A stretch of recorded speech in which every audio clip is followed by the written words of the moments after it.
তো বন্ধুরা তোমরা সকলে কেমন আছো? আশা করি সবাই খুব ভালো আছে। আজকে একটা স্মুদি রেসিপি নিয়ে আমি চলে এসেছি। চলো তোমাদের সাথে এটা শেয়ার করে নিই।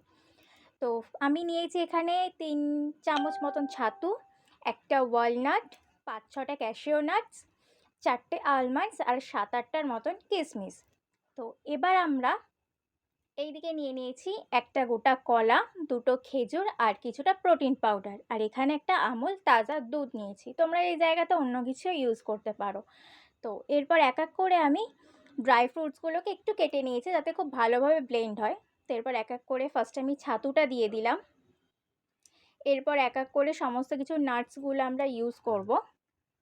তো এটা কিন্তু আমাদের শরীরের পক্ষে খুব উপকার।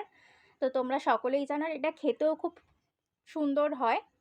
তো এক এক করে সবগুলো দিয়ে দিলাম। তো আমি এখানে আমুল তাজা যে দুধটা নিয়েছি, তো তোমরা এখানে অন্য কিছু দুধও ইউজ করতে পারো, যে যতটা পরিমাণে দেবে। আমি একটু থিকনেস রাখি, তো খেতেও খুব সুন্দর হয়। তো এবার আমি এটা একটু ব্লেন্ড করে নিলাম। তো এরপর আমি এটা একটা পাত্রে ঢেলে নিচ্ছি। দেখতেই পাচ্ছ কতটা থিকনেস এসেছে। এটা কিন্তু খাওয়া খুব উপকার আমাদের শরীরের জন্য, তোমরা অনেকেই হয়তো জানো। এবার আমি কিছু ড্রাই ফ্রুটস আলাদা করে কেটে রেখেছিলাম কুচি কুচি করে, যাতে ওপর থেকে এটা দিলে বেশ দেখতেও ভালো লাগে, আর এটা পরে যখন আমরা খাই মুখে যখন পড়ে খুব সুন্দর একটা ভালো লাগে। তো কেমন লাগলো রেসিপিটা তোমরা সকলেই জানাও।